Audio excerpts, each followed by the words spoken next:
Yo guys, how's it going? Cobra1386 here, back for another LEGO review. Today we are looking at set 76029, the LEGO Marvel Superheroes Iron Man vs Ultron from the Age of Ultron line. This has an age rating of 6 to 12 with 92 pieces and currently retails at £11.99 in the UK and $12.99 in the US. And yeah, so let's get right into the figures. So the first figure we're going to look at is the Mark 45 suit, and I can say, having seen the film, that this is highly accurate to how the suit looks in the film, and the detailing on this suit, all the figures in this set are amazing. I mean, if you look at the printing on the torso here, and the way it flows down onto the legs, it is just an amazing suit. And the helmet has the new printing on it with the kind of gunmetal grey on the sides of the face mask, and then down, like kind of where the eyes are, there, from the forehead to the eyes down here. But one thing I don't like about this suit is the way they've done the eyes. What they've done is they've kind of made them thinner, which isn't how it looks in the film. So that's the only thing I'd say against this set, is the printing around the eyes. It doesn't look anything like in the film, and the bits kind of coming down here, I don't understand what they're all about either. They look kind of weird. And here it is next to the Mark 42. And you can see here the eyepieces on this are much more accurate to the shape than they are on this one.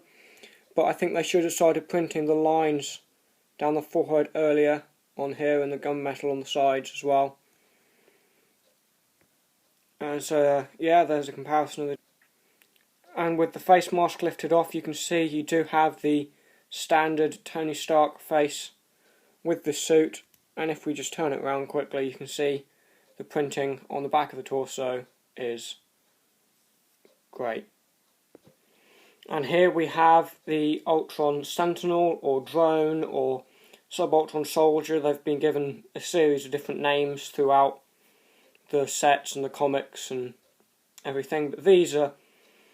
the printing on this is amazing. Like the detail on the torso and the legs, the way it flows seamlessly through, like down into the legs, it continues through, and like the way they've put the white in the blue just to kind of highlight it, looks amazing. And then we've got the standard stud shooters here, like that, and the printing on the back of the torso and the head is amazing as well.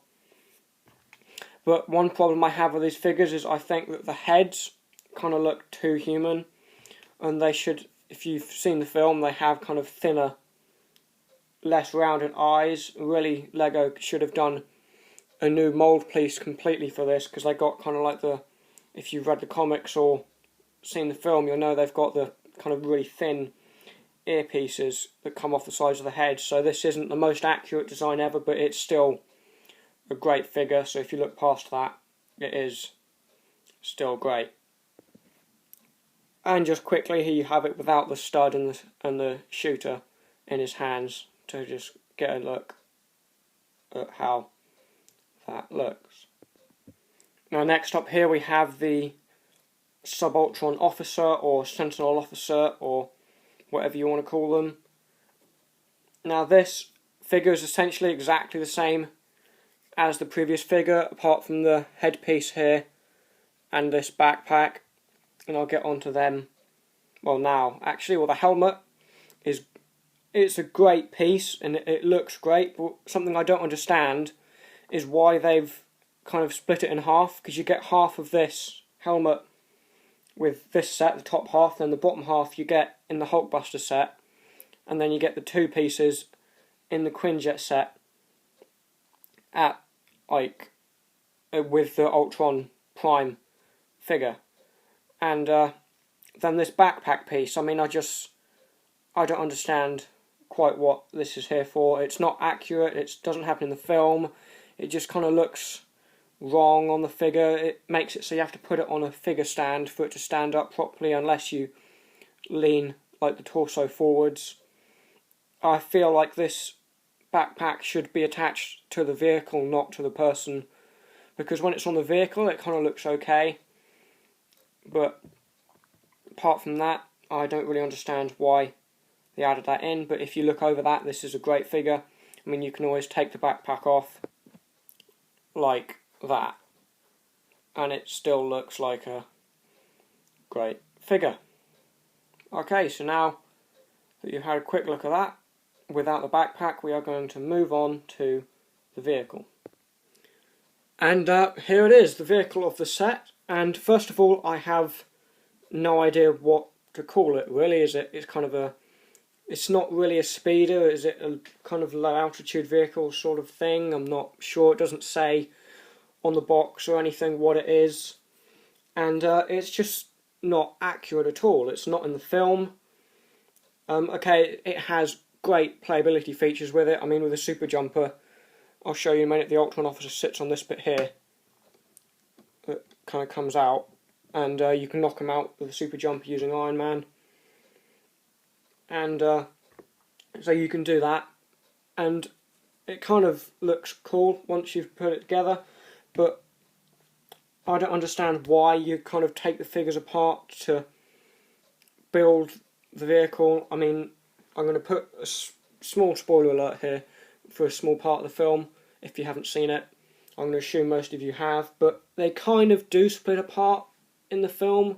Like, you'll know what I mean if you've seen it when I say the car chase bit, the van, they kind of split and make the trailer bit fly with Vision in it, but apart from that, nothing like this really happens in the film, and it's just not accurate. And you've got to wonder how the designers at Lego Group came up with this design when it doesn't occur in the film or the comics in any way at all.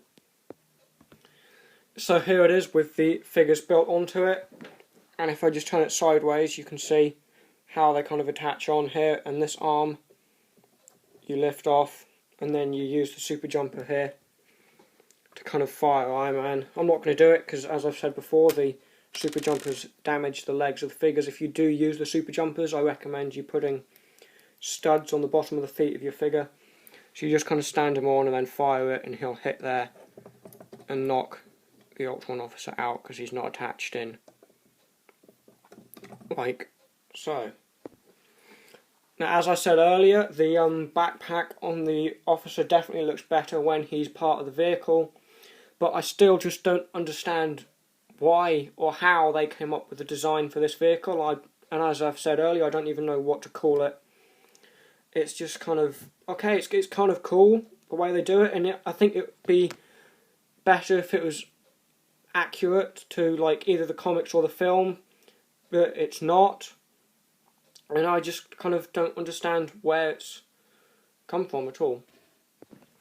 So now we're going to have a look at the box, the instruction booklet and the comic that come with this. So here on the front of the box you can see there's kind of the action shot on the front, the set number, recommendation, name, the Age of Ultron logo down the bottom here, and then on the top you've got the scale reference for the Mark 45, and then on the back here we've got playability features. As I said here, you use a super jumper to knock Sub-Ultron Officer out the top, and then you show how they kind of break apart, and another action shot on the back here.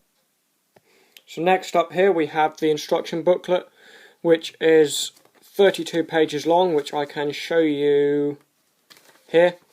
Number down the bottom there, 32 pages, and then again in the back we've got the playability features and all the pieces included in the set, and then kind of a shot of all the sets in this Age of Ultron line minus the Fortress attack one.